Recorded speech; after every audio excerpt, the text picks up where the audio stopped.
sɔgɔma foli an b'o di an lamɛnbaga cɛ muso denmisɛn ani maakɔrɔ. Bamakɔ a n'a lamini Mali kɔnɔ a mana kɛ diɲɛ fan fan k'a dɔn k'a fɔ sɔgɔma k'a radio mandi la n'o radio Freedom 93.8. kunnafoni a bɛ di maa min fɛ Yusu Kone Yusufa Keriba Samakɛ nɛgɛ kɛrɛfɛ juru Awo Tarawele nɛgɛ kanɲɛ 7 ka taa gosi kanɲɛ 8 tɛnɛ ne ka taa dafiri sibiri kunnafoni a ti kɛ basi ye ko a na bɛ dɛsɛ Keriba Yusufa Kone Sama awa an sɔgɔma an bɛ bɛɛ fo kosɛbɛ maaw ma fili koyi u ka radio mandi kelen bɛ n'o ye kɛnyɛrɛ radio sabanan ye radio fréquence 93.8 dugubulakaw sani labɛra wuli Yusufa an ye kɛnɛ sɔrɔ an bɛ Masa Ramani fo ka bɛɛ bisimila an ka bi sɔgɔma kunnafoni kɛnɛ kɔnɔ siga t'a la radio fréquence Keriba Samakɛ ka wulibisɛw ye min lamɛn an ka jabaranin zande kunnafoni min nasira an yɛrɛ ka wulikajɔ kɛra min sɔrɔ nka ni ma wele bi sɔgɔma bɛɛ ɲɛ sikila min dangele misiri min nka n'a ka kɛnɛ sɔrɔ ni ye kunnafoni an bɛna wele min na ka wala dɔɔnin dɔɔnin k'u ka tata sɔrɔ kuma an tɛ sɛgɛn an tɛ ɲini bada Keriba mu dɔw kan ka jamana in Maliba in Ala ka jamana in sutura Ala ka jamana in da jugu bolo ni sabu jugu sabu Ala ka nan da jugu sabu Ala ka dalu siga ya rabbi Maliba Ala ka ka horonya siga Maliba Ala ka ka dunga fa siga amin o kɔni grave cɛna kosɛbɛ Ala ko ka Ala ya kama Ala ka ka sutura bi fana cogo na jamana kan amin kan to sutura kono Mali da ni sutura kosɛbɛ amin ya rabbi awo e ka do ka fɔ Keriba aw ni ji an kurulen kosɛbɛ awo kɛ Ala ko ka Ala yɛrɛ kama ba in barika a ka kuntigi ba ba ani salama ale ni baraka la Ala ko ka ɲɛ ba awo i ni fɔ ban sen an bɛ taa kan Keriba Samakɛ Yusufa parce que Israël ni bolo bɛ boloma bolo sɔgɔma an ka le ghetto a ka bi bali fasili fana lazima kulubali a ko an ka taa i ka dɔn k'a fɔ synergie bɛnde Keriba Samakɛ n'ale bɛ Dr Ibrahima Sango kɔfɛ a n'a ka jɛkulu Keriba Samakɛ a ko halisa a ti fɛ a ti ɲinɛ koyi ni i ka dɔn k'a fɔ jamana marabaaw ye bi président Asimi Goyita ni ka taa Tɛngu Sogolo Kugala Mayiga la n'a bɛ cɛmancɛ fanga ale premier ministre ye bi a ko sida t'a la koyi a bɛ segin k'a f'u ɲɛna Keriba Samakɛ il est possible de faire des élections en février prochain. ale ka baara don a b'a ɲini dɔn ale ka wulikajɔ a ka ca i ka dɔn ka fɔ élection bila kun an ka jamana kɔnɔ a ko n'i y'a ta kala bɛɛ a ko ni i ka dɔn ka fɔ sigi o sigi n'a y'a kɛ ni kunnafonidilaw ye a ko a y'a jira a ka kumaw kɔnɔ Keriba Samakɛ a ko an ka dɔ bɔ kuma la sa kɔrɔbale ni k'o kɛ koyi o fɔra baara ka kɛ ma caman ma dɔ b'o la Keriba Samakɛ a ko n'i y'a ta kala bɛɛ Dr Zango a ko fɛn min i ka dɔn ka fɔ ni an ka jamana ye bi Keriba i ka dɔn ka fɔ gɛlɛya min bɛ an kunna bi o siga si t'a la koyi Keriba Samakɛ k'a yɔrɔ man jan koyi jamana marabaaw don transition marabaaw Keriba u n'u tile baara fɛ koyi kuma de cayara ka caya Keriba ko ne yɔrɔ minɛ ko bi siga si t'a la maka min ya di jamanadenw ma ka kumakan di diɲɛma ma Keriba o de wulikajɔ b'a an nɔfɛ koyi n'i y'a lajɛ bi diɲɛma bɛɛ lajɛlen ye k'i jɔ jamana in kɔfɛ bi Keriba dɔwɛrɛ tɛ kuma fɔ o ye min fɔ Keriba k'o bɔ a sira fɛ n bɛ se ka élection kɛ n bɛ se ka jamana in ayiwa i ka dɔn k'a fɔ fanga segin i ka dɔn k'a fɔ politikimaw ma ka fanga segin a tigi ma Keriba kalo 18 y'o fɔ diɲɛ ye k'a fɔ jamanadenw kelen bɛɛ lajɛlen ye Keriba dunba fɔra ko an ye sɛgɛrɛbaw fɔ koyi Keriba Samakɛ i ka dɔn k'a fɔ bi an bɛ yɔrɔ min na bi Sango ale ni Mama koyi kuma de ka ca ni baara ye a ko ni i ka dɔn k'a fɔ transition ni ye Sogolo Kugala Mayiga a n'a ɲɔgɔnnaw ye président Asimi Goyita u ka dɔn siga si t'a la koyi a fɛ abo kalon ni ni ko ma don jani jeje to soro ko kalon ni ko ba ko jida shi tala ko ni man ko da la kan ni su baranna election abike ko sobe Nala solo ko baraji ni isufa wadi ni jumando ni ikaro ga fo de zamwe ako kuma mo mu ngozo bi jamana fan jamande ulukla anna koy ko sobe mama mu ngozo bi jamana fan jamande bi kiriba ko kuma le be bi koy gele ya dambe koy sabula adasira kuma bela gele ma koy ako ni ya takalaje ni ye ikaro ga fo si ka fo mi na le bolo dale nombi awa shogel ko la mega aka kurane kan yo bi shogel ko la mega akalikan yo bi ako na zika jamana mbo bolo la yala ona zika kewa ni si ka fo ni si ka fo mi na be ma ko asi national kiriba sango ko ako shika shi tala koy adona ko sebe agora jama do tala a politique c'est politisé parce que les gens agoni yanda kalaje wati jangara ame kuluka kulula nyonga bangoyi ni ay waikaro ka fo election ni domba organiser ni ndumwa aywa ikalo ka bositi numina organiser kerba sango ko ako kulumu tura sena una na boni tamure koy o election kerba smage ka be abe organiser to ko mi o nyefora koy kerba ko funa kera kuma tamande kuna yan ni kaso umma kerba smage ko ni ata kalaje aji national ni na be ko fola bi ale kuma ka cha kerba smage alo ke bara nindo kerba abara ma ka me samula ko bela benin jamana no ko le ka fo chamangara bi nanyoro ta ko lugwa ji nyona kereba akacha ala ve boy igalo ko ame bimo da suro ya alibi kuma kele ni doje na koy asi national yala asi national ala sika jamana ya bobo la wa ni ngali kanga ke akoni ya zakalaje bi jamana ni awa ikalo ka fo akona nda no be se ku ko atamanje no be se ku ko ani akona nda mukti ndala kereba ma ke koni ya zakalaje ni nan sa agara en ko sebe ni man se ka ke wa ikalo ka population no me ko bi ko formation population na bi ki nyelo ay wa ikalo ka fo ika senegale abe famman ika senegala yoro munna ika furo ki nyesha na bi koy kwa te kuila ka sababu ke mwe la kala fania ko sebe ire ka senege ka kuso ka senege ba yoro do ko sebe atakuila le kifak sa do zango agoni o bela jelenta kala jebi kele bas mage amantle mbara de fe koy nantu nantle mbara ve sama zuro no yakira numbela jelena koy agoni anta kala je kele ba kuma ka chakujugu agoni ikalo ka fo anna jamana no bi e ko tara koy e ko tamingera ni kele ba ko ikalo ka fo e ko demje mu awanna aka chakujugu awa jamana ko ronya mvanze kele ba ko e ko so mu ndatu abe école so bakele ani kema saba bonyon ko bokoy kele bas make école mekli mu lu be yara la kunve tawro tout là kele ba ko be ma kema ko non bobbi o bela jenen ko la kuma chaman alisa barat ko sebe kelba asmo ka chami da ko sebe fadili aya zamani ga bolo kilo kono akabi boli fadili sebe mba lazine kulubali ko sebe angita isufa indicateur du renouveau ka bi bole mo sama ko magrena agoli alsa lakanambalia ale da sira makoyi min ye kamalen dɔ ye kamalen min ni ale bɛ katakatani boli koyi isufa u ye ale fa koyi a kɛra sirakɔrɔ mɛgɛntɛna ala ma hinɛna kafuguna kone ale ka kuru kɛrɛfɛ isufa a ka bonani na kɔni a kɛra sibiri tɛmɛnen o kamalen sa wulikajɔw kɛlen k'a ye u nana ye k'a fɔ ko a su a dalen bɛ sira kɛrɛfɛ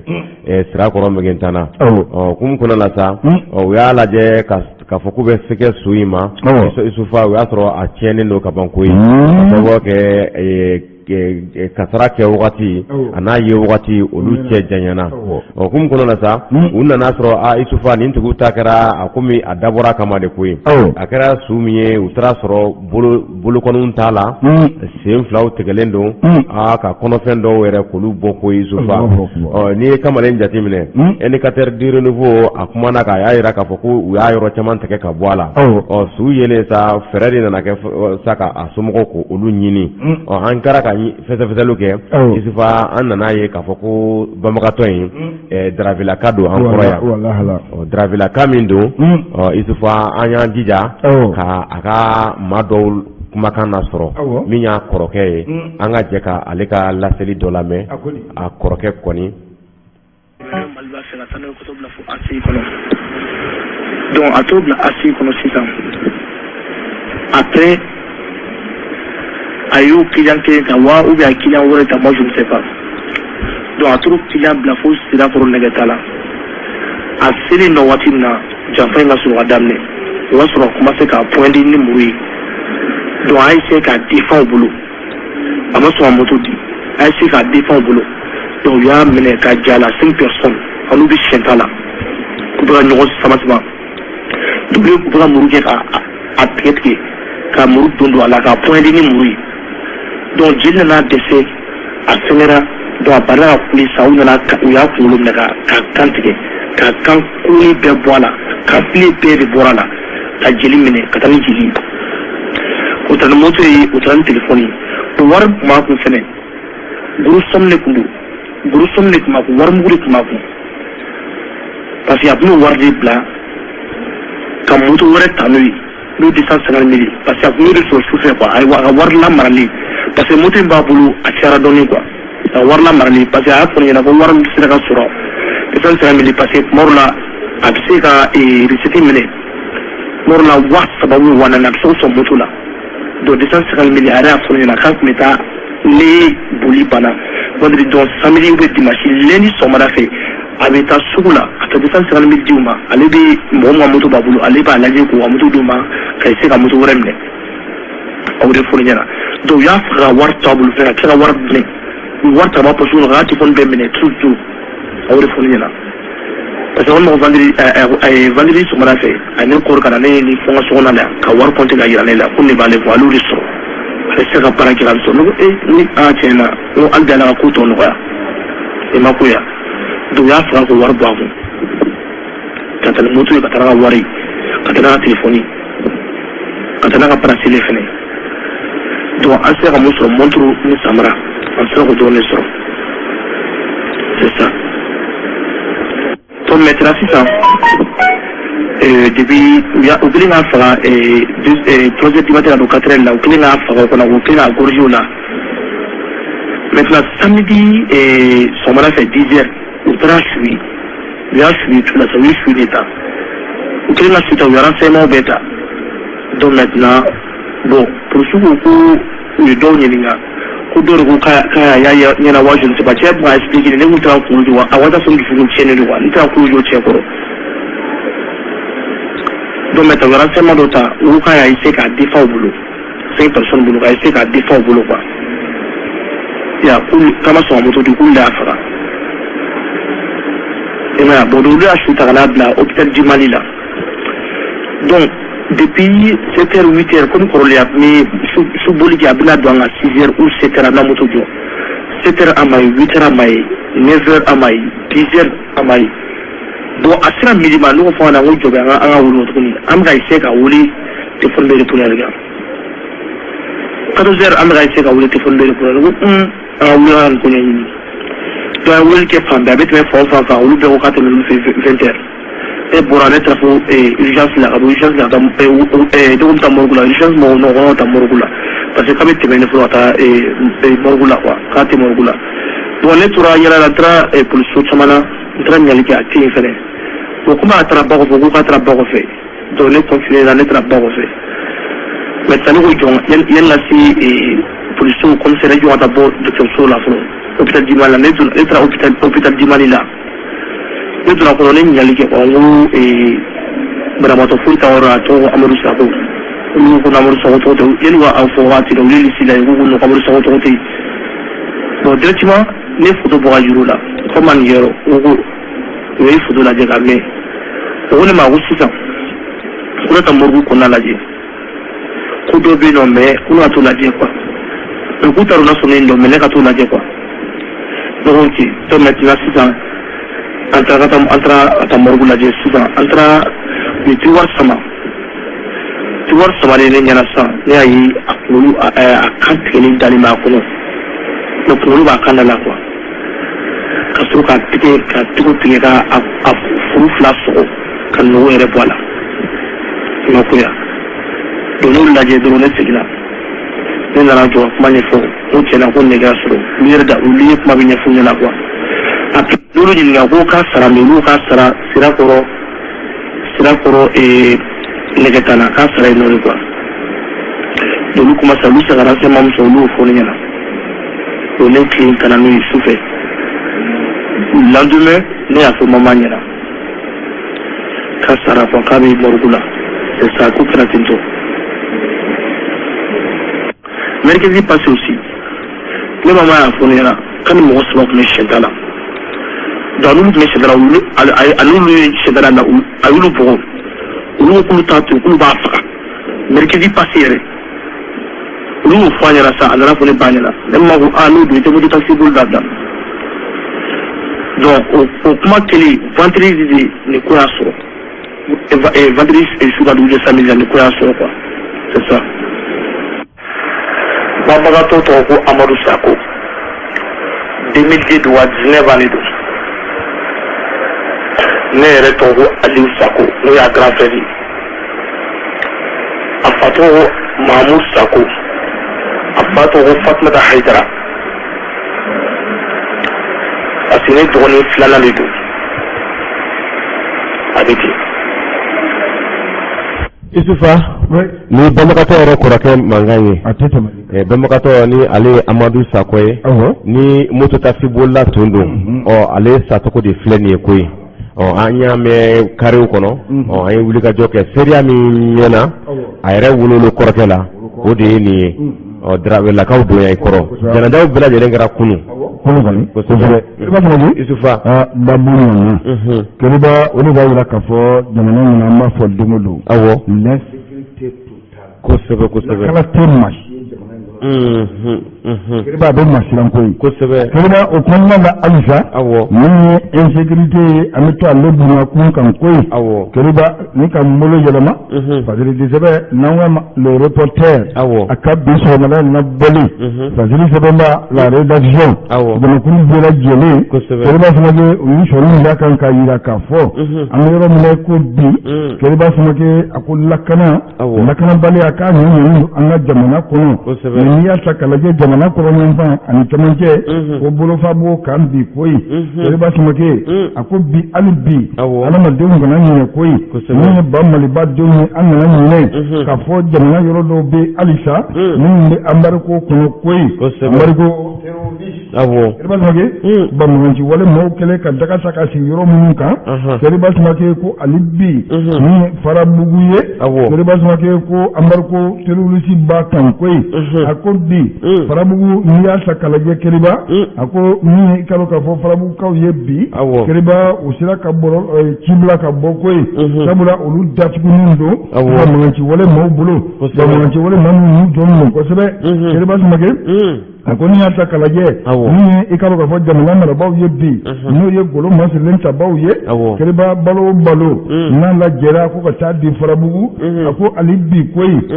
avion yɛrɛ ka tɛmɛ ka balo fili Keriba ko bɛɛ kɛra gɛlɛya ye bi koyi bi min ye i k'a dɔn k'a fɔ Farabugu ye Keriba Samake balo ka jɔgilen bɛ ɲɔgɔn kan dogo fili koyi Keriba a ma se ka sira sɔrɔ ni k'i kun da Farabugu kan min ye kalo 4 kalo 5 bɔ ɲɔgɔn ko ye bi avion kelen tɛmɛna ni ka balo dɔɔnin fili Keriba ko jamana o bana duna koyi bi Fadili Disɛbɛ ko a ko n'i y'a ta k'a lajɛ a ko yiri min n'a bɛ fɔ ma ko jeba Keriba Samake o kisɛ ko Farabugukaw dugu lamini na komi jeba ale bɛ falen a yɛrɛ ma awa i ka dɔn k'a fɔ ala ka dili don koyi jeba ko o de bɛ Farabugukadenw bolo bi Keriba Samake dunfɛn ye Keriba ko a kɛra baara ye koyi duman k'a sababu kɛ mun ye halisa lakanabaliya jamana a datugulen don bi Farabugu a n'a lamini Keriba ko a bɛɛ lajɛlen datugulen don koyi a ko n'i y'a ta k'a lajɛ a b'i waati bɔ koyi min ye i ka dɔn k'a fɔ du sɔn de vie keriba ko o bilala ka taa farabugu a ma farabugu la sɔrɔ koyi sabula a dalen bɛ seware keriba sumakɛ ani i ka dɔn k'a fɔ 30 tonnes awa dumuni sugu bɛɛ la sa keriba ko ninnu bɛɛ lajɛlen dalen bɛ jogofiri u ma se ka sira sɔrɔ an ka golo masilen sababu u y'a jira k'a fɔ k'i ka dɔn k'a fɔ ko farabugu sira ka bɔ seware k'a lasɔrɔ bi a ko min donnen don fan bɛɛ o kɔni insécurité kosɛbɛ awɔ an y'a sama ni ka bɔ le reporter kɔnɔ a ka bi bɔli Fasili Sɛbɛnba la rédaction Keriba Sumakɛ ale bi an bɛ to o bunakun kan Keriba min ye M5 RFP a sifinnakaw Keriba fulufulu de ni ɲɔgɔn cɛ koyi fulufulu a nana mun fɛ i ka dɔn k'a fɔ sifinnakaw yɛrɛ ɲuman na awa i ka dɔn k'a fɔ comité stratégique de koyi comité stratégique n'ale ɲɛmaaya bɛ Sogɛli Kujala Mayiga bolo a n'a nɔfɛmaw a k'u ye wulikajɔ caman kɛ mais k'i ka dɔn k'a fɔ maaw bɔlen don ɲɔgɔn na M5 kɔnɔ koyi minnu ye kɛlɛ kɛ Keriba ka Elhaji Ibrahima Wariketa ka fanga dafi awa maakɔrɔw sɔrɔla Sogɛli n'a nɔfɛmaw la awa Keriba k'olu de bila M5 denmisɛnw ɲɛfɛ a ma bɛn u ma sini nafolomugu min dira awa i ka dɔn k'a fɔ u ka bɔli sen fɛ kɔsa in na bɔli min n'u ni yɛrɛwolo bilala ɲɔgɔn kan awa i ka dɔn k'a fɔ miliyɔn 7 Keriba o kɛlen don ka kɛ jagabɔwulu ye bi ni ka ayiwa i ka dɔn k'a fɔ M5 RFP ka denmisɛnw kɔ don ɲɔgɔn na Keriba an tun b'a kɛnɛ kan awa i ka dɔn k'a fɔ min ye i ka dɔn k'a fɔ denmisɛnw ye o sifinnakaw don u ka ca kosɛbɛ votre parole n'o ye Amara Bacili ye awa a ka kumakanw bɛ yan mais i ka dɔn k'a fɔ kɛnɛ kan min ye Basiru Kulubali ye ni dɔ k'a ma ko Chelsea an yɛrɛ b'a dɔn kosɛbɛ Keriba a kumana awa an y'a ɲininka a ye min fɔ Keriba an ka jɛ k'o lamɛn awa nin waati in na fɛn min i ka dɔn k'a fɔ radio dɔ la jɛkulu an bɛ M5 jeunesse ka kɛnɛ kan an b'a dɔn k'a fɔ bi in na furugufurugu a bɛ jeunesse ni ɲɔgɔn cɛ an balimakɛ b'an kɛrɛfɛ a bɛna tɔgɔ n'a jamu fɔ hakilina min b'a la yaasa furugufurugu in bɛ se ka bɔ yen cogo min fɛn min na cogo min na jɔnw y'a sababu ye a bɛna diya s'an ma balimakɛ n'u la an b'a an'o la i tɔgɔ ni jamu ne tɔgɔ ye Basiru Kulubali mais M5 bɛɛ bɛ n wele ko Chelsea ne yɛrɛ b'i dɔn kosɛbɛ Chelsea i bɔra ka kuma dɔ fɔ sisan min ye M5 kɔnɔna ye wa maa dɔw bɛ yen nɔ minnu ka wulikajɔ ye ka ɲini olu ta tɛ M5 ko ye i bɛ se ka mun de fɔ an ye bon n'i y'a ye an ye nin réunion boloda fo ma kɛ an y'a boloda Mali ko de y'a to an y'a boloda parce que ni ye M5 ta bi M5 ye jɛkuluba de ye M5 bɔra ka baaraba de kɛ bon maliyɛn cɛ ni muso bɛɛ jigi bɛ M5 de kan bi n'i dun ko M5 jɛkulu o jɛkulu a fanga ye jeunesse de ye n'i ye M5 jeunesse ta bi fara-farali bɛ M5 jeunesse kɔnɔ k'a sababu kɛ dɔw ka taɲini kojugu dɔw ka laɲini kojugu o donc o la n'i ko i bɛ taɲini n'a ka taɲini bɔ yen a tɛ taa mankan kɔ donc o la o kama bi an ye weleli kɛ ka jɛma ka engérer ka comité stratégique ka engérer parce que mɔgɔ damadɔ de bɛ yen pour que yanni olu ka mɔgɔw fara ɲɔgɔn kan olu de bɛ ka mɔgɔw diviser parce que ni mɔgɔw farala ɲɔgɔn kan olu ka sɔrɔta t'o kɔnɔ olu ni division bɛ yen olu b'u ta sɔrɔ donc o la bi ni M5 dun échouera o ye Mali bɛɛ échoué an n'u farala ɲɔgɔn kan fɛn na ko Mali ko donc o la bi n'i ye M5 ta M5 kɛtɔ don maa nɔfɛmaa de ye bi n'i ye jateminɛ kɛ bi n bɛ yɛrɛwolo mɔgɔw fɔ yɛrɛwolo bɛ ka baara min kɛ bɛɛ ɲɛ b'a la yɛrɛwolo bɛ ka baara min kɛ M5 de kan ka nin kɛ o ni ye M5 ka baarakɛta de o mais munna M5 bɛ taa kɛ tugu mɔgɔw kɔ a tɛ ko min ka yɛrɛwolo sabute dɛ mais bi bi in na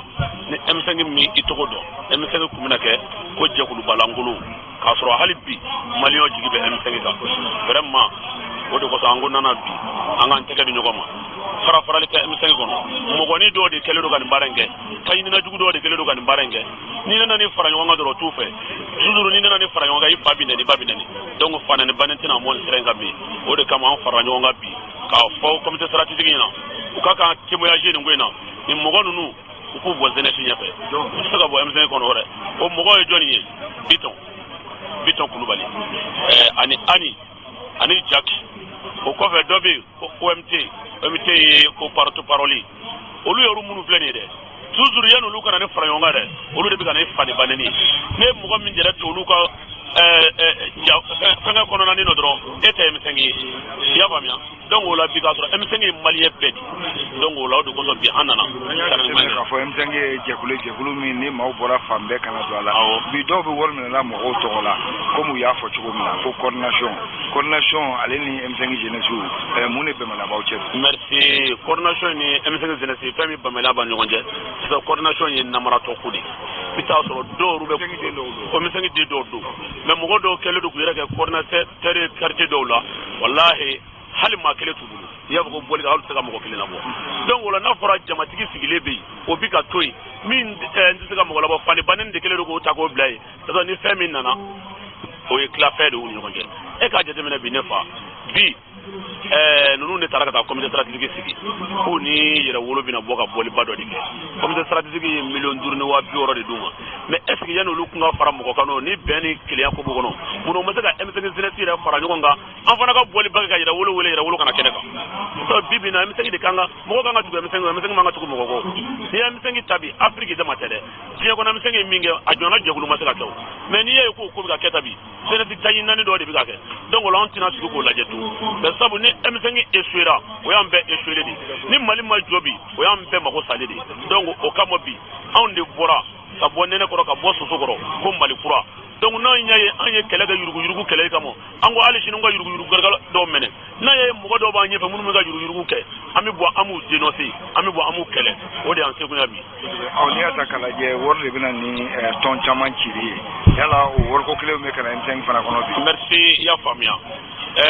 an ye nin fɔ k'a bɛ kuma jan n k'u ka wariko ye mɔko ye nɔ sabu ni M5 yɛrɛ dabɔ ta M5 ma dabɔ ni wariko ye ni M5 kun daminɛ na ni wariko ye M5 kun tɛ taa yɔrɔ si M5 daminɛ ni dusukolo de wali bi o dusukolo kelen de bɛ M5 kɔnɔ an y'a ye waati dɔ kɛra la ni mɔgɔ kelen ninnu yanni M5 kana fanga sɔrɔ ni mɔgɔ kelen ninnu wulila ni ka don parti politique dɔw kan k'u bɛ se ka M5 lase olu ma k'o kɛ wari minɛ sira ye an y'an sen dɔw kan n bɛ se ka parti politique dɔw yɛrɛ fɔ u dɔw delila ka taa wari minɛ Adi Ɲagantu la a dɔw delila ka taa Maliki Kulubali fɛ yen i y'a faamuya donc o la toujours olu de bɛ taa M5 jeunesse kunkolo don woro comme M5 jeunesse bɛɛ y'a kɛ donc o kama bi an tɛna sigi k'u lajɛ de quoi o de kama bi an de wulila ka nin fɛngɛ kɛ mais sabu M5 ye jɛkuluba de donc o la o de y'an se M5 tɛ wariko ye an b'a fɔ min f'u ɲɛna wariko in u k'a bɔ a kɔnɔ n'u ma wariko bɔ M5 ko in kɔnɔ u bɛna nin tɔn dumanba in u bɛna ci fo